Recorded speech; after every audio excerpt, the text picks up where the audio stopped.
wa sallallahu taala ala sayyidina wa mawlana muhammadin wa ala alihi wa sahbihi wa sallama tasliman. Aydul Fitr de la ñu nekk, waaye nag barke weeru koor barke bi ci nekk yépp ku tedd ki moom suñu borom baaxe na ko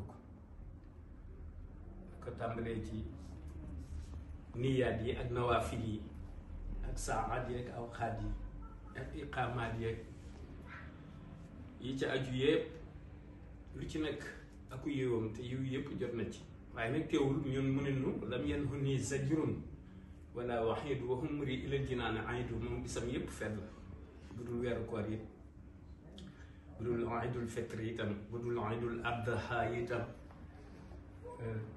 jële na ci boromam ci kun fa yakunu bi bam sachin min rabbil habibi ilal abdil mahbubi.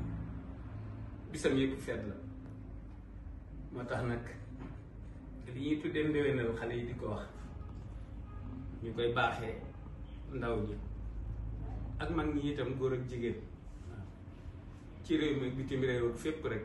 ndax yaa maalikal mulki yaa man jàlla an xawatimi irham jami al wara yaa hadiyan rada ajooju mu wax. waaye shawal bii nga xam ni mooy door te mu ni shawalu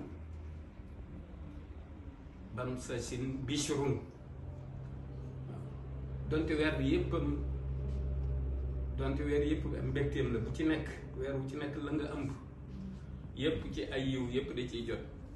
waaye bii itam nag mu préciser waaw njaal génn nga mu wax ne shakartu rabbiya shakar kulliyati wa hinda jundihi zakar. ma sante yàlla itam, yàlla daf koo sant te ca kanam malaaka ya soldaaram ya ca la ko waxe ca bay bu njëkk wu mujj wa it mu ne rabbiya ashkuru waaye wa rabbiya shakar kulliyati wa hinda jundihi zakar. na ma ko tàmbalee noonu la ko yeggalee bidaayatan wa nihaayatan. loolu ndéwénal la pour ñëpp, ginnaaw bu ñu ziyaare kilifa gi ak kilifa yëpp ak waa réew mi yëpp di leen baalu àq. wa salaamu ala man ittabaal huda.